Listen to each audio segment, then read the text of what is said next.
What up, sir? What up, dude? How are you? Good to see you. I'm great. I'm bummed that your Bills aren't in the Super Bowl, but that's all right. Yeah, I appreciate it. It'll be all the better when we get there. yeah, true. It'll be the best. So close. Ready? All right, Jake, good plan to start here. Well, Thank you. Absolutely. What was clicking for you today?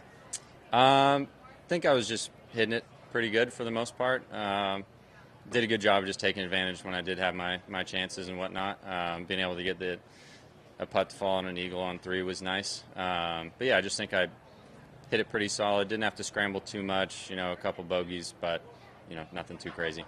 I know this time of year last year you played, this was kind of your hot streak of the year. Is there something about this time of year that's more comfortable with the courses, or is there any specific thing you'd attribute that to? I think just being on the West Coast close to home is always nice. This week being able to sleep in my own bed, and then, Torrey and some of those courses I've just kind of always grew up on, in California and then playing on the West Coast. So I think I'm just comfortable with, the grass types and, the weather and how far the ball is going, all that sort of stuff. So, but yeah, I just always try to come out, at the start of the year ready to go. What's your commute like this week? It's usually like 15 minutes. This week's like 20, 25, depending on traffic, maybe 40, but it's not too bad. Well worth the drive. You noticed some more support as you've gotten more established on tour and won a little bit more? Yeah, for sure. I think just, it was pretty funny going around like Farmers as a rookie last year, and like you walk up to a tee box and you just hear people mumbling like, who's this guy? What's his name? Who is this? And so you have to be a real true golf fan to know who I was last year, and then I feel like this year it's, I hear a lot more go nap and nap time a lot more this year. Is that something that people might not realize from the outside, is just how much you guys can hear from inside the ropes?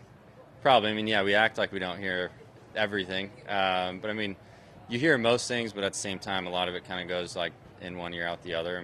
For the most part, when I'm out there, I'm like getting lost in either what I just did or what I'm about to do. And so I'm not listening for anything. If somebody yells something egregious, then obviously you might hear it. But for the most part, I just kind of keep my head down and stay to work. And this seems like a course that yields a lot of birdies and a lot of bogeys. It's like there's a lot of, risk reward out there. Do you think that's true, and do you like that? For sure. Like a hole today, like 15, you have that front pin location where as long as you hit a good tee shot, if it's not like this morning, it wasn't into the wind and had a nice little comfortable 5-iron, and it's like if that hole's now all of a sudden a little bit into the wind and you miss it left, now you're dropping 3, you're a little farther back, you might not be able to get there, you lay up. So yeah, you're always kind of, you feel like one good shot away from a birdie and one bad shot away from making an easy 5. Jake, I heard you saying you spend more time practicing here than actually playing the course. Is that like schedule related, or why practice but not play it as much?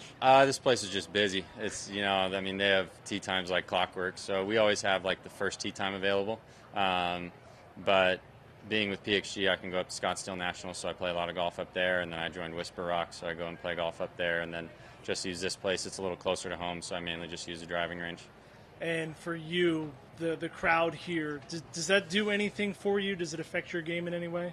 You might tense up over something for a second, or your heart beats a little bit quicker, on 16 or at certain times. But I think compared to last year, no, I think I'm a lot more comfortable now than I was last year. So, I think just knowing what to expect out here helps with that. But, if there was nobody here, yeah, of course, I think it'd be a little bit different. But I think just this event in general just draws out such a big crowd, and it's just a little different atmosphere than every other event.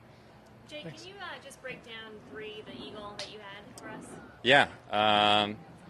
I hit a drive that I thought was going to maybe end up in the first cut and snuck in the edge of the fairway, and then we were talking about a number to the pin, and I kind of had 2 clubs in my hand, decided to go with one less and hit it hard, and landed just right of it, and was able to just kind of bank off the bottom of the ridge to the back edge of the green, and then made like a 20, 25 footer or so.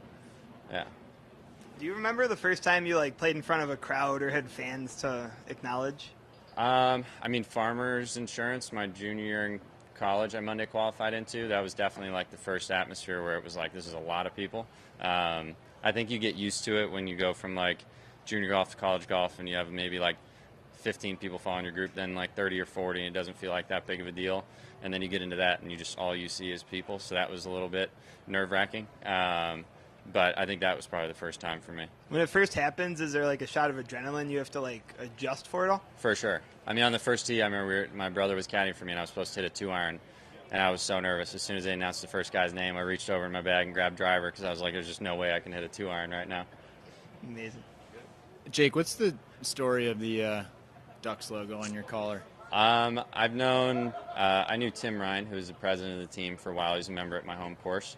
And then Aaron Tietz was the head of marketing. Now Aaron's the president. And we just kind of always joked about trying to do a deal or something like that. When I first got on Korn Ferry, they kind of jumped on and were like, yeah, like, why not? Let's do it. So we've done it since like 2020. It's been a pretty awesome partnership to have. Are you the only guy on tour with a I guess definitely with a Duck sponsorship. Definitely with a Duck sponsorship, NHL for sure. Sponsorship? I think probably the only NHL. I know there's some guys with some logos on bags, but I'm not sure what kind of deal or affiliation they have with them. Cool. Thank you very much. Appreciate it.